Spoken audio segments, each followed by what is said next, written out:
Welcome to Know What I Mean. My name's George.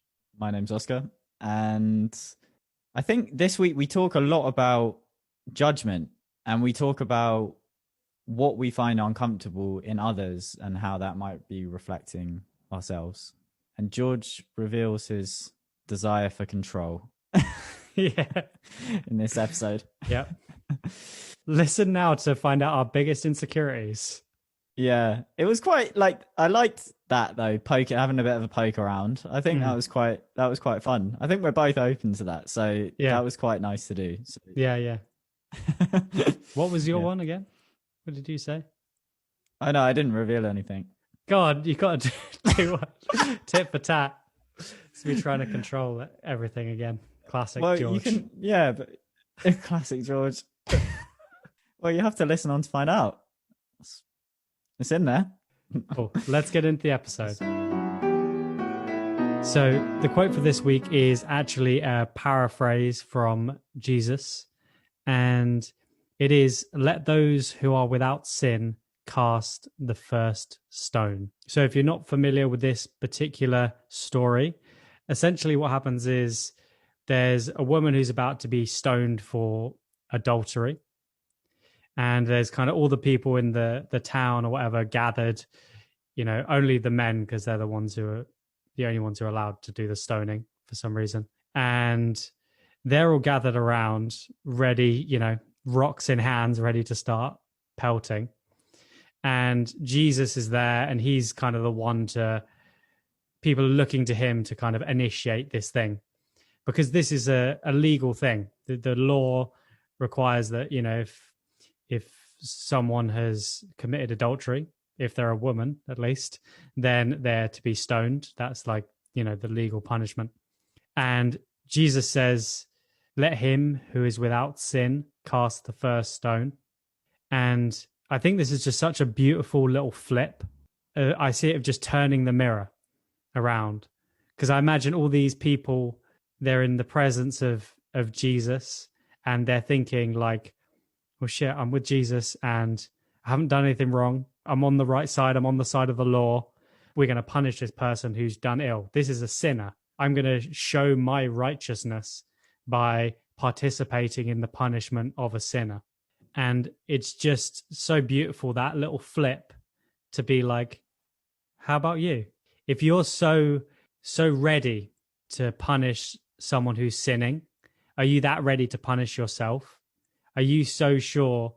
Because if you really believe in this, then if you've done anything sinful, you should put your hand up and volunteer to have rocks thrown at you as well.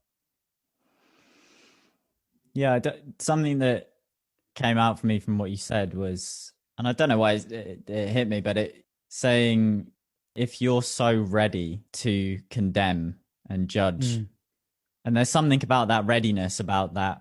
You can imagine at an event like this, that there's even an eagerness, there's this, this is obviously within us, there's that potential for violence and also that desire to be right, as you said. And in this situation, it is just saying, this is black and white. I'm on the right side. I'm on the side of the law, and you have done wrong, and you are now going to be punished. This guy I used to watch who did self-development, he always used to say that whenever he noticed someone doing something that he criticized or thought was dumb or whatever, he kind of trained himself to always say, where's my version of this? Like, where am I doing this? When you see someone who's got a blind spot, you're like, oh, they don't realize that they're always attracting this sort of person in a relationship, or always doing this, or something that can be easy to see from the outside.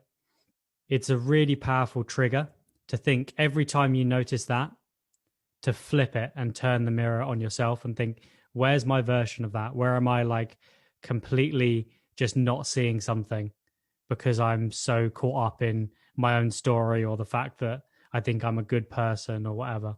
That is really the key part for me, is using this as a trigger every time you feel that compulsion to judge or to punish someone.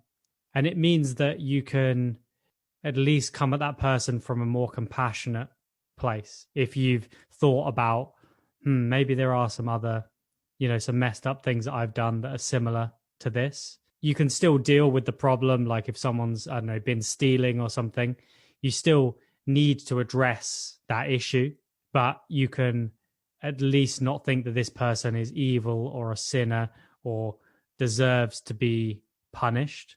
But you can say, okay, we need to make sure that this doesn't happen again. But that's very different from actually punishing someone.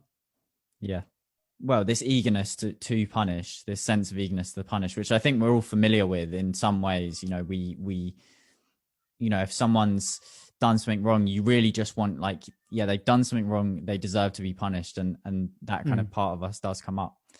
And I think we do that at least partly because of the things within ourselves that we're so uncomfortable with and dislike. I think we're reacting to the external manifestation in someone else of something that we really, really struggle with within ourselves. So I react very, very strongly to, if it's a weird way of putting it, but it's kind of like backseat driving in a way. It's this kind of detached judgment or commentary from someone else about how you're doing something. I react very strongly to that because I'm doing it internally to people all the time. I've just happened to be trained myself to really be careful with it and to really be aware of it, because I recognize that within myself. But when other people do it, I get so pissed off. Could just be a passing comment, like totally intentions completely fine, but it really, really triggers something within me because they're manifesting something that I really find uncomfortable about myself. I don't want to think of myself as being judgmental or trying to correct people's behavior all the time. But I think within society, we sort of funnel our own anxieties about ourselves and what we dislike about ourselves into condemnation. I actually have one more story of this, which is quite an interesting one. I was away traveling in Southeast Asia. I met someone out there and was traveling with them for a little bit. And I know, because we were talking a lot, that this person's values, they really valued respect. That was something that they said very often, was how much they valued respect. And how the world would be such a better place if people are generally more respectful. But what this person would do is, their temper was so short with people who couldn't speak English properly, even though we were abroad. So when this person was ordering food and their order was taken wrong, or they couldn't understand what this person was saying, they would get like really frustrated really, really quickly. And it was just so interesting that value was so opposing what their actual life experience was. It was just like, I have a real problem with people who don't respect others. And they themselves were so quick to be disrespectful, in a culture that doesn't speak English. It was such an obvious thing of just like, well, you can't get irritated at people for not speaking a language, it's not their language. So, and it was just a funny thing of just like her reaction to that was so strong. Yeah. I think often those things that people say of their stated values, often it just means that's how they want to be treated themselves. So by talking about respect so much, this person saw the fact that someone wasn't speaking English to them as disrespect to them. Like, to me, that's what it sounds like, was they felt that was disrespectful towards them. Or they've noticed that tendency to be disrespectful, or to be, in this case, it was to just be impulsive and irritable, which can be very disrespectful in itself. They've noticed that within themselves and are very afraid of that tendency within themselves. And so very much highlight it as like, this is something externally, this is important. Yeah, what I'm getting at with that story is I find it so interesting what we choose to condemn and what we're so quick to condemn, and what is it that really brings us to the edge of our seat and we're so ready to judge in others. Like, what is that? And it's really hard, you know. Again, I was chatting to Imi about it. It's just like, I was so, because she asked me, what is it for you then? What do you react most strongly to? And because of the context of the question, it's really scary to reflect on it, actually. You know, it's actually a very, very difficult thing, because it's your deepest contradictions. It's your deepest hypocrisy. You're saying, I really hate when people do that. I hate when people are like that. And you react so strongly, and you're like, am I a bit like that? Yeah. Is that a part of me? And that's so scary. You know, that's a very common way that people grow up. As you're a child, you kind of just do whatever. But very, very early on in your life, you will start to realize, say you have a tendency to be selfish. You just want to take shit from other people and play with their toys and, you know, whatever. You're going to learn that that gets you in trouble, and that doesn't get you love or any of the things that you're naturally going to want as a child. So it's very common to go the exact opposite way. So many people, literally the characteristics that they go by of, say, I'm a generous person, that might be because they've spent all of their life trying to convince everyone else that they are a generous person, because they know that they weren't as a child. There's so many of these things, and it's really interesting to notice. And like you said, it can be a bit scary, because it could be things that you've called out in other people, and you've said, this is it's so important to be generous or to do this.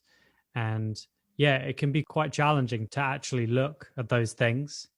But if you are willing to explore those things, then think about people you really dislike.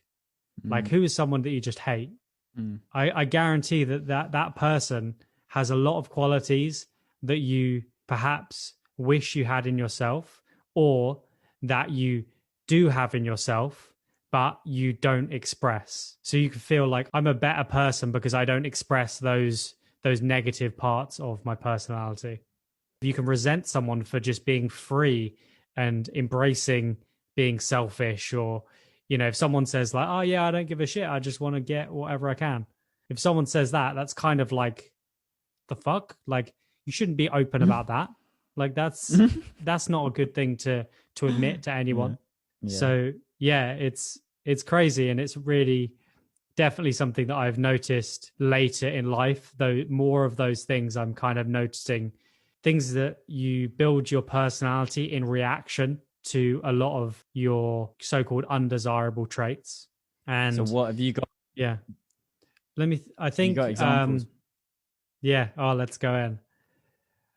Let me think. I think actually one thing is, I don't like not being in control of things, but I have kind of taught myself, or ended up kind of making myself be more of like someone who kind of just goes with the flow, because I didn't feel like I could control everything, which obviously, I mean, you can't control everything. That's something that I really have a tendency to do. I think that's one of the biggest ones that I've kind of noticed and been thinking about recently. So if you meet someone who you would label as quite controlling, say if you imagine people that you do actually dislike, you know, is that a quality that they have? Yeah.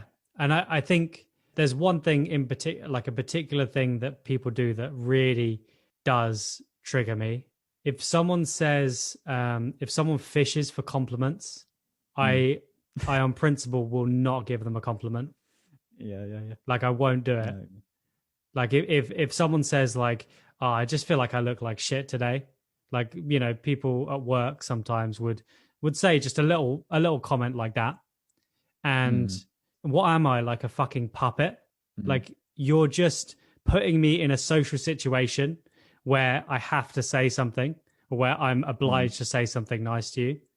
It's completely meaningless to get a compliment like that, because it's just trying to force someone to say something just so that you can feel a little bit better and feel like someone thinks you look beautiful or whatever it is. Yeah, there's been a lot of times where people have tried to fish for compliments, and I'll literally just let it sit and just like, I won't even move on the conversation until they say something else. Like, I just act like they didn't say anything. because I really just don't, I just really don't want to play into it. Yeah.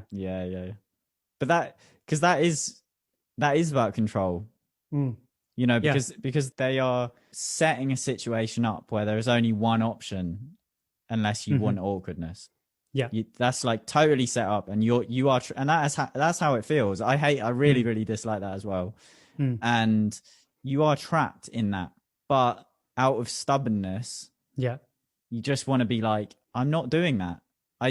I may have complimented you generally in some other way, because that's a total fine thing. Even if you're having a crap day and you say, I'm having a bit of a shit day, so you're aware to be a bit kind of gentler and like whatever. Exactly. Fine. Yeah. But it's the cornering situation of like, this is what I want you to do, and I'm going to put this in a way that means that you have to do it.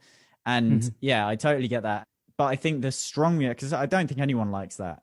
But some people are much more willing to just go with it and be like, okay, that's what they want. Okay, whatever, I'll just do it. Obviously for you, and probably for me, because we're probably not too dissimilar on the controlling thing. It's really just like, I don't want to be controlled. Yeah. And it's quite interesting with that you should say the control thing, because I've noticed when we've done things and hung out, so just New Year's as an example, there's been a few times when people have obviously been trying to like dictate what's going to happen and like, here's what we should do next and and I can see that something is like, you're a bit like, no, it's kind of like, no, I just want to see what happens actually, like just like really just like, I'm not interested in that. Yeah.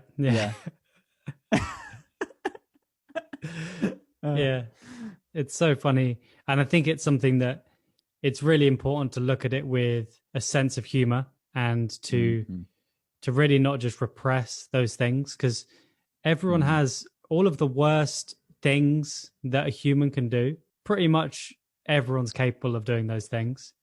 And it's something that is horrible to think of. But like there's so much potential for good and evil within everyone.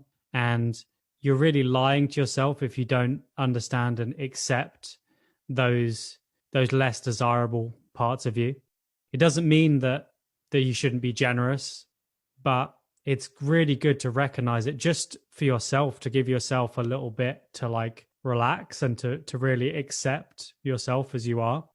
You can still move forward, and it can help you even be a better person and a more stable person in knowing your flaws. And now I know that thing about that I definitely have a tendency to be controlling and want to control the environment.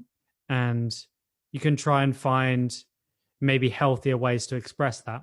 With me doing jiu-jitsu, that's like a great way to express aggression. It varies person to person, but a lot of people have a base level of aggression that is just kind of baked into your being. And I think aggressive expression is really something that's important to find healthy ways to express that.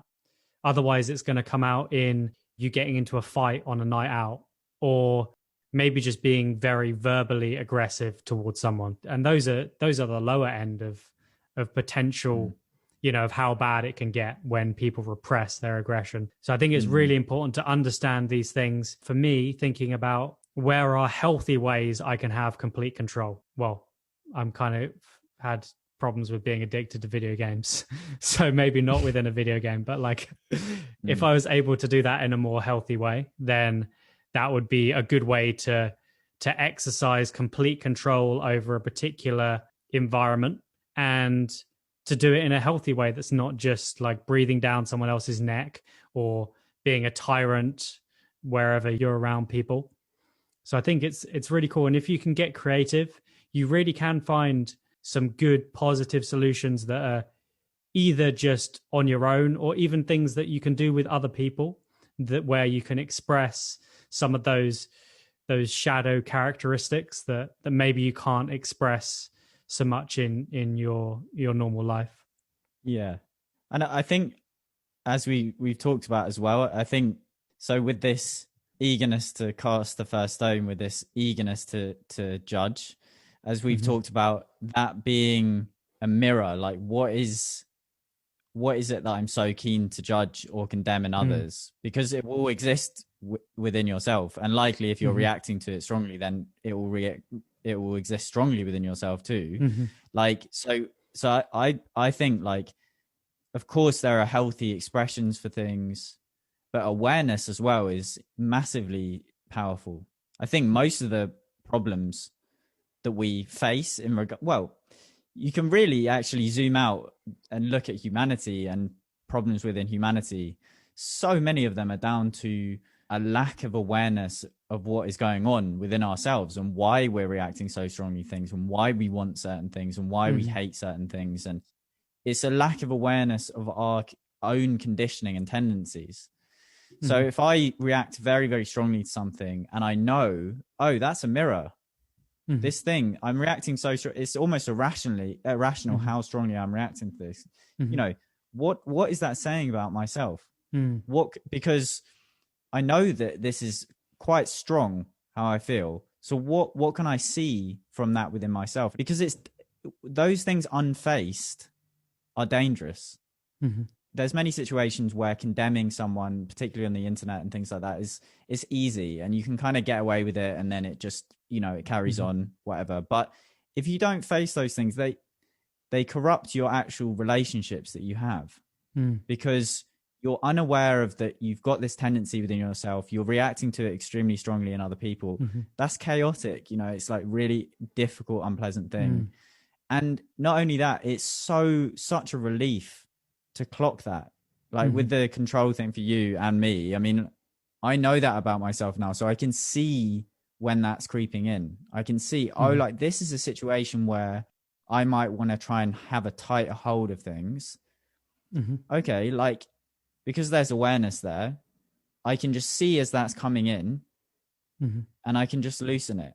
It's just that there's awareness. I'm seeing, oh, I can see that I'm reacting strongly here. Like, what does this mean? And then it can be loosened. So even the awareness of these things is hugely powerful. Like, we're so imperfect, you know, and this is what's being said with this quote. Everyone is imperfect. No one has the right to out and out say this person is evil and wrong through and through. And no one has that right to say that completely, because we are so imperfect as human beings. So any way that we can see our tendencies is just very powerful. And I think the next level from that really is that, like, if you see something that you don't like in someone else, another reason to turn the mirror on yourself is that people are not often open to change. Say if someone's being disrespectful, you telling them to be more respectful and shouting at them to be more respectful. If what you really want is a world full of more respectful people, that's not the best way to start. You're going to have much more effect on increasing the total population of respectful people if you start with yourself, and you can do that over your life and work to become a more respectful person if that's something that you truly value. And as I was thinking about that, I looked up the famous quote from Mahatma Gandhi of "Be the change you want to see in the world." And I did actually find that that's a misquote, but it's from something else he said. But just that is so powerful to realize that that is the effective way to change things, is to really do that yourself. If you're like, people should be more respectful, flip the mirror on that and be like, I should be more respectful. And that is the quickest way. Like, that should always be step number one. If you want more of something in the world, step one is always, like, if it's, man, these billionaires, like, they've got so much money and they don't give all their money to charity, or like they don't give anything to charity, like that would be nothing. How much money are you donating to charity? Even if you're only earning a small amount and you really don't have much disposable income, could you not just spare like a couple of quid a month or anything like that? That would be like 1% of your income. Could you really not afford that? Just as soon as you have that tendency, think that, you know, step one should be, right, let me start with myself. And the extension of that quote, or where the Mahatma Gandhi quote came from, is actually a really beautiful illustration of this point, and it goes as follows. We but mirror the world. All the tendencies present in the outer world are to be found in the world of our body. If we could change ourselves, the tendencies in the world would also change. As a man changes his own nature, so does the attitude of the world change towards him. This is the divine mystery supreme. A wonderful thing it is, and the source of our happiness. We need not wait to see what others do. I want to end there, but I just want to say one tiny thing in regards to that. Go for it. And this is Mahatma Gandhi, an activist, someone that literally changed, like freed India from colonization. You know, just like this person created huge global change. This isn't like someone sitting in a cave somewhere. It's like, this is someone that believes this and literally changed the world. Thanks for listening, guys. And if you enjoyed this episode, then the way that we're spreading it is through you guys. That's how this podcast is going to reach more people, and how it already has reached more people. So thanks to everyone who's been sharing the podcast. And yeah, if you find someone that you think would enjoy this, then give it a share, and that would be awesome. And we've got a link to our coffee account as well in the description if you want to buy us a coffee and support the podcast. So we're not going to end this episode with next week's quote. Next week, we will be reflecting. It will be a meta episode, since we will actually be reflecting on the podcast within the episode. We thought it would be a really good opportunity to touch base and to just see what we've learned over this period of recording. And I'm really excited to record it. Yeah. Peace, guys. Yeah. Have a good week. See ya.